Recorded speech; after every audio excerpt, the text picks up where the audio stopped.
Hello students, we are discussing the unit second. और students, previous video में हमने unit second को complete कर दिया है। तो लास्ट टॉपिक क्या था, हमने पोटेंशियोमीटर वायर का क्या निकाला, हमने निकाला students potential drop across potentiometer wire. तो स्टूडेंट्स बेसिकली पोटेंशियोमीटर की हमने 3 एप्लीकेशन डिस्कस कर ली है और स्लाइड वायर ब्रिज की भी हमने टू एप्लीकेशन डिस्कस कर लिए स्टूडेंट्स, ठीक है। तो विद दिस हमारी जो यूनिट सेकंड का है जितने भी टॉपिक्स है स्टूडेंट्स हमने वो कवर कर लिए हैं। तो आज हम क्या करेंगे, कुछ frequently asked very short answer question discuss करेंगे इसी चैप्टर के, ठीक है स्टूडेंट्स। तो फर्स्ट क्वेश्चन क्या है, मैं बेसिकली डिस्कस करूँगा बट आपने उसके आंसर्स लिखने हैं स्टूडेंट्स, ठीक है। तो बेसिकली देखिए, जैसे सबसे पहले अगर बात करते हैं, फर्स्ट क्वेश्चन क्या है कि व्हाट इज लूप रूल, बताइए। व्हाट, एक क्वेश्चन अगर आपसे पूछ लिया जाए कि what is loop rule, what is loop rule, तो स्टूडेंट्स बताइए कि लूप रूल, पहले तो बताइए लूप रूल किसे बोलते हैं। तो स्टूडेंट्स, किरचॉफ का जो सेकंड लॉ है, क्या कि जो किरचॉफ सेकंड लॉ है उसे क्या बोलते हैं, लूप बोलते हैं। क्या बोलते हैं इसको, लूप रूल बोलते हैं।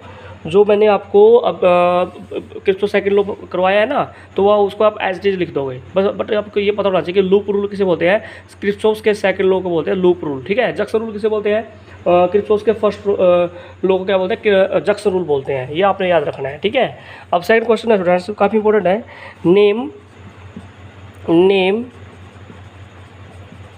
To practical applications of Wheatstone bridge।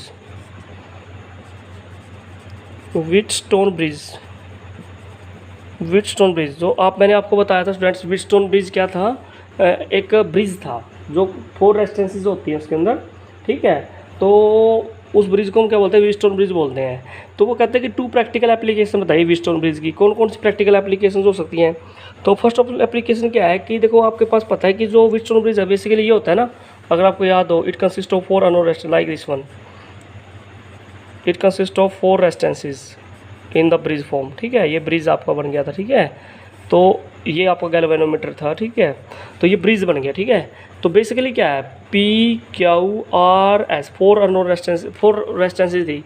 तो अगर आपको 3 पता है तो आप 1 को निकाल सकते हो। तो इसका मतलब आप क्या कर सकते हो, अननोन रेजिस्टेंस निकाल सकते हो। क्या निकाल सकते हो, अननोन रेजिस्टेंस। तो फर्स्ट आंसर क्या है, it can be used to measure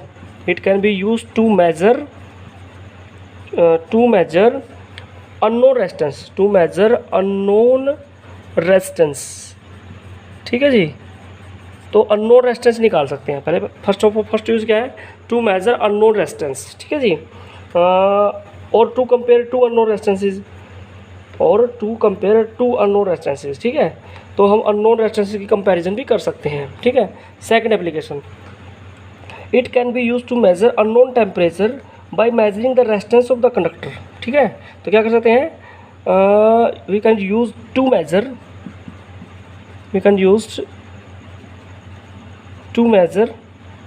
unknown temperature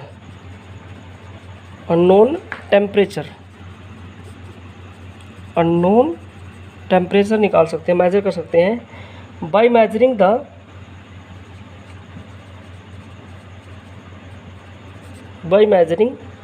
resistance of conductor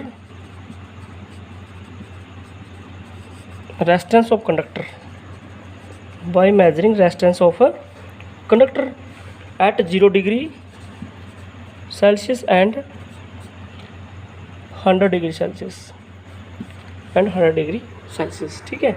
तो ये 2 प्रैक्टिकल एप्लीकेशंस थी व्हीटस्टोन ब्रिज की स्टूडेंट्स, जो आपने लिखनी है। तो फर्स्ट वन तो आप अननोन रेजिस्टेंस निकाल सकते हो, और नेक्स्ट है टू मेजर अननोन टेम्परेचर। तो क्या निकाल सकते हो आप, अननोन टेम्परेचर भी यहाँ से मेजर कर सकते हो, ठीक है। तो काफ़ी इंपॉर्टेंट क्वेश्चन था from the point of exam. Next question है स्टूडेंट्स, काफ़ी इंपॉर्टेंट है। What is the principle of metre bridge, चलो उससे पहले हम पूछ लेते हैं, what is principle of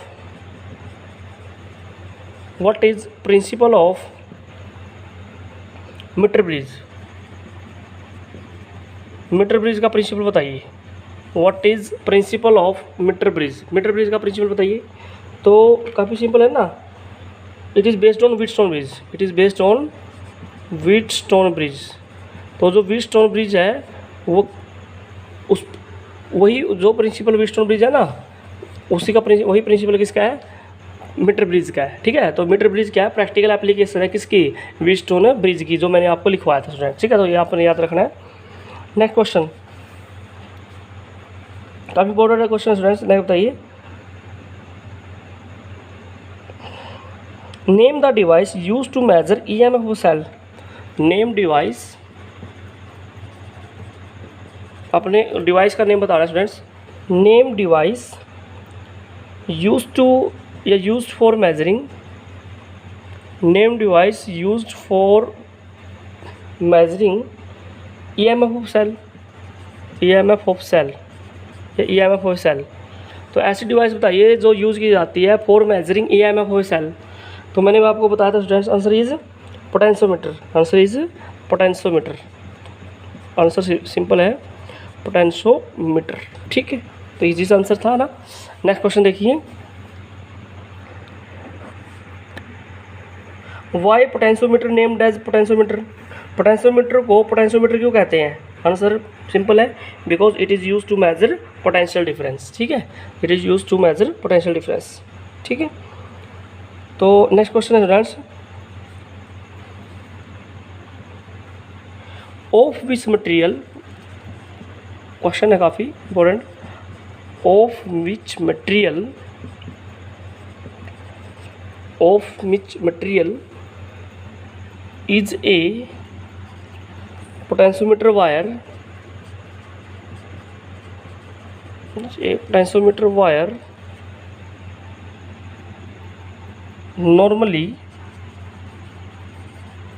normally made and why। क्या कहता है क्वेश्चन देखिए, of which material is a potentiometer wire normally made and why. तो किस मटेरियल की पोटेंशियोमीटर वायर बनी हुई है और किस लिए बनाते हैं? तो स्टूडेंट इसका आंसर में आप बताओगे। तो आपको पता है ना, मैग्नीशियम की बनाई जाती है पोटेंशियोमीटर वायर, किसी बनती है मैग्नीशियम की। 4 मीटर वायर थी ना, तो which material, answer is magnesium. तो magnesium, MANGANIN, magnesium material. Which material students, magnesium material. Magnesium क्या है स्टूडेंट्स, एक अलॉय है। क्या है? एक अलॉय। ठीक है, तो it is made of alloy. और मैग्नीशियम की जो वायर आपने क्यों चूज़ करी? बिकॉज जो ये इसकी जो रेसिस्टिविटी है वो टेम्परेचर के साथ चेंज नहीं होती। ठीक है, इसका जो रेजिस्टेंस है वो टेम्परेचर के साथ चेंज नहीं होती। अगर इसकी रेजिस्टेंस चेंज हो जाती है तो हम इसका इंटर रेजिस्टेंस निकालने में या इसकी जो एप्लीकेशंस है वो नहीं कर पाएंगे। तो आंसर क्या आएगा कि it is because alloy has high resistivity and low value of temperature coefficient of resistivity. तो आंसर क्या आएगा इसका, एक तो लो रेसिस्टिविटी है, इसका आंसर लिखेंगे इट हैज़ हाई रेसिस्टिविटी। एक तो इस वायर का रेसिस्टिविटी हाई है। सेकंड क्या है स्टूडेंट्स, आंसर सिंपल दे सकते हो, low value of temperature coefficient, low value of temperature coefficient. ठीक है, ये आपने याद रखना है, low value of temperature coefficient. ठीक है, तो 2 रीजन है स्टूडेंट्स जो जिसकी वजह से हम पोटेंशियोमीटर वायर को प्रेफर करते हैं पोटेंशियोमीटर के अंदर। नेक्स्ट क्वेश्चन है, sometime balance point may not be obtained. Sometimes balanced point may not be obtained. ठीक है, may not be obtained on potentiometer wire, on potentiometer wire. Why? Question है why. Sometime balance point may not be obtained on potentiometer wire. Why मतलब जब आप potentiometer की application करोगे student तो most of the time या मतलब some time आप क्या ऑब्जर्व करोगे कि बैलेंस कंडीशन नहीं मिलती। ऐसा क्यों? इसका रीज़न स्टूडेंट्स काफ़ी ईजी है कि balance point may be not be obtained. Why? इसका आंसर है students because EMF of the auxiliary cell, the battery is less than EMF of the cell to be measured. If EMF of driving cell the battery is less than EMF of cell to be measured या compared, to be measured या you can say that compared to be measured। ठीक है, तो देखो दो आपके ना potentiometer में दो आपके है ना सेल हैं। एक तो होता है जिसमें मैंने सर्किट में आपको के लिखा हुआ है, बहुत से डायग्राम में मैंने के लगाया है, और एक नीचे सेल लगाया हुआ है EMF का। तो अगर आपकी जो बैटरी ऊपर लगाई है जिसमें के साथ लगी हुई है बैटरी, तो जिसे बेसिकली अगर देखा जाए, मैं जैसे आपको सर्किट डायग्राम में दिखाऊँ स्टूडेंट्स, अगर मेरे पास सर्किट डायग्राम है मैं उसको आपको दिखा देता हूँ।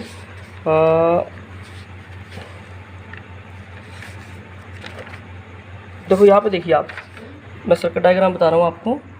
तो यहाँ देखिए स्टूडेंट्स, यहाँ पे जो ये बैटरी यहाँ पे लगी हुई है ना, ये बैटरी लगी हुई है, तो ये आपकी ड्राइविंग सेल है।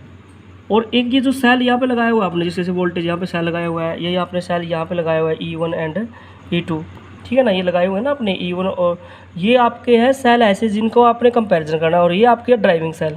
तो अगर इस सेल की ये बैटरी की वोल्टेज अगर इनसे क्या हो जाए, कम हो जाए ना, तो आपका बैलेंस पॉइंट रीच नहीं करेगा। ठीक है, तो इसका मतलब if EMF of the driving cell is less than EMF of the cell to be measured, तो in that case balance condition is not reached. ठीक है, तो काफ़ी इंपॉर्टेंट क्वेश्चन था, मैनी टाइम ये एग्जाम में रिपीट हुआ है, तो आपने याद रखना स्टूडेंट्स। ठीक है, नेक्स्ट क्वेश्चन देखिए, काफ़ी इंपॉर्टेंट डिस्कस करेंगे आपके साथ।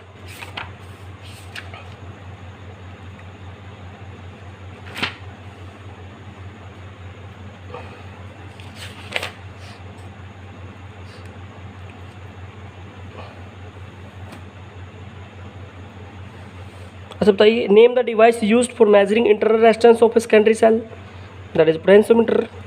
ठीक है, तो ये भी हो जाएगा। ठीक है, तो अच्छा बताइए, when Wheatstone bridge is more sensitive, when Wheatstone bridge is more sensitive, तो व्हीटस्टोन ब्रिज है वो कब ज़्यादा सेंसिटिव होगा? When Wheatstone bridge is more sensitive, answer is when all resistances are same। ये देखो ये 4 रेजिस्टेंसेज है ना, तो अगर ये सारे के सारे रेजिस्टेंसेज सेम हो जाए, मान लीजिए ये भी 1 किया, ये भी 1 1 1, तो इस केस में क्या होगा, जो व्हीटस्टोन ब्रिज है ना ज़्यादा सेंसिटिव हो जाएगा। ठीक है, तो स्टूडेंट्स इस तरह से आपने कुछ इंपॉर्टेंट डिस्कस इस चैप्टर के क्वेश्चन डिस्कस किए, तो आई होप कि ये आपको समझ में आएगा। फिर भी आपने कुछ और ज़्यादा इंपॉर्टेंट क्वेश्चन आपने डिस्कस बुक से देखने हैं। तब तक के लिए स्टूडेंट्स, थैंक्स फॉर वॉचिंग।